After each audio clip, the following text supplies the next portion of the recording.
தமிழக சட்டமன்றத்தில் காங்கிரஸ் கட்சியும் வெளிநடப்பு செய்திருக்கிறது. அதற்கான நேரடி காட்சிகளை பார்க்கலாம். பதில் உரை நிகழ்த்தினார்கள். அப்பொழுது கலைஞரை பற்றி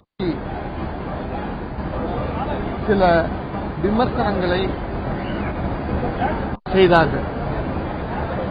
அதற்கு பதில் சொல்லுவதற்காக திராவிட முன்னேற்றக் கழகத்து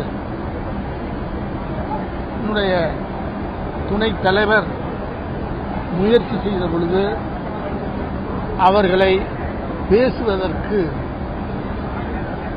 அனுமதி மறுக்கப்பட்டது. அதனால் அவர்கள் வெளிநடப்பு செய்திருக்கிறார்கள். ஒரு ஜனநாயக நாட்டில் முதலமைச்சர் பேசினாலும்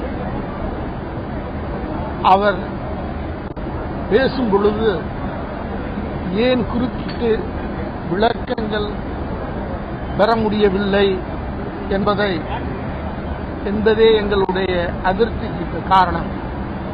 அதற்காக வெளிநடப்பு செய்திருக்கிறோம்.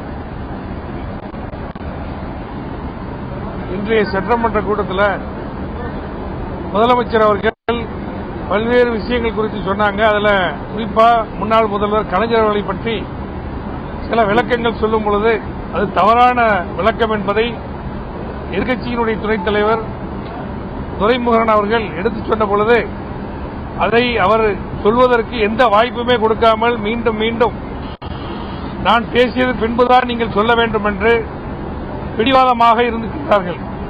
நேற்று எதிர்க்கட்சித் தலைவர் ஸ்டாலின் அவர்கள் தளபதி அவர்கள்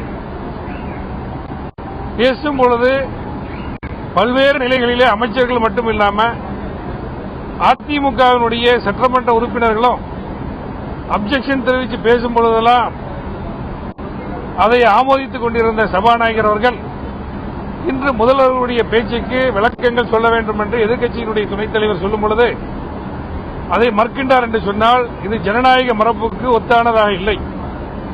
இதை கண்டிக்கக்கூடிய வகையில்தான் திமுக வெளிநடப்பு செய்தது, இந்திய தேசிய காங்கிரஸ் வெளிநடப்பு செய்தது. அதேபோல எங்களுடைய இந்திய யூனியன் முஸ்லீம் லீக்கின் சார்பாகவும் வெளிநடப்பு செய்து வெளியே வந்திருக்கின்றோம்.